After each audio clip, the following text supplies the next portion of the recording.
Hello guys, আসসালামু আলাইকুম। কি অবস্থা তোমাদের সবার? আল্লাহর রহমতে এখন আমি অনেক ভালো আছি। Welcome to my daily blog. তো আজকের ব্লগটা হচ্ছে একটি দাওয়াত ব্লগ। তো সকালে হচ্ছে মেজো আম্মু ফোন দিয়ে আম্মুকে বলছে যে আমাদের সবাই দাওয়াত।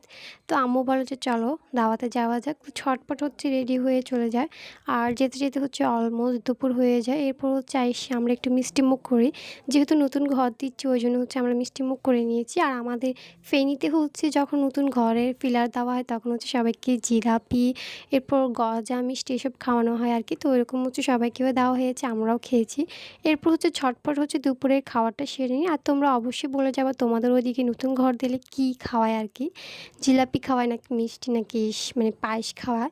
তো যাই হোক আমরা দুপুরের খাওয়াটা শেষ করে আমরা চলে আসছি হচ্ছে জায়গাটা দেখতে যে কিভাবে কি করতেছে। আমাদের যখন নতুন ঘর দিয়েছে ঠিক সেম এইভাবে করেছিল, বাট একটা জিনিস ভয়ঙ্কর কী ব্যাপার জানো, আমাদেরটা তেমন একটা বেশি পরিমাণে গভীর হয় না, যেহেতু আমাদেরটা তিনতলা। আর এখানে কিন্তু হচ্ছে পাইপিংও করা হয়েছে, মোটা মোটা পাইপও ঢুকানো হয়েছে। এরপর হচ্ছে খাঁচাগুলো বেঁধে এখানে হচ্ছে পিলার তোলা হচ্ছে। পিলারগুলো যে মোটা ছিল আর নিচের গভীরটা তো এত বেশি পরিমাণে ছিল, আমি তো দেখে রীতিমতো ভয় পেয়ে গেছি। আমি যদি এখানে ঝাঁপ দিই না, আমি উঠতেই পারবো না। আর উনি হচ্ছে আমার নিজের মেজো চাচা। তো ওনার এই জায়গায় হচ্ছে উনি কিনেছেন ১ বছর আগে। এরপর হচ্ছে ১ বছর আগে এখানে পাইপিং করা হয়েছে। এরপর এখন হচ্ছে ১ বছর পর উনি এখানে ঘর দিতেছেন আর কি বাসাটা। আর বাসাটা হবে ৭ তলা থেকে। আর আপনারা অবশ্যই সবাই ওনার জন্য দোয়া করবেন যাতে উনি এই বাসাটা মানে এই বাড়িটা খুব সুন্দর করে তুলে নিতে পারেন সুস্থ সবলভাবে।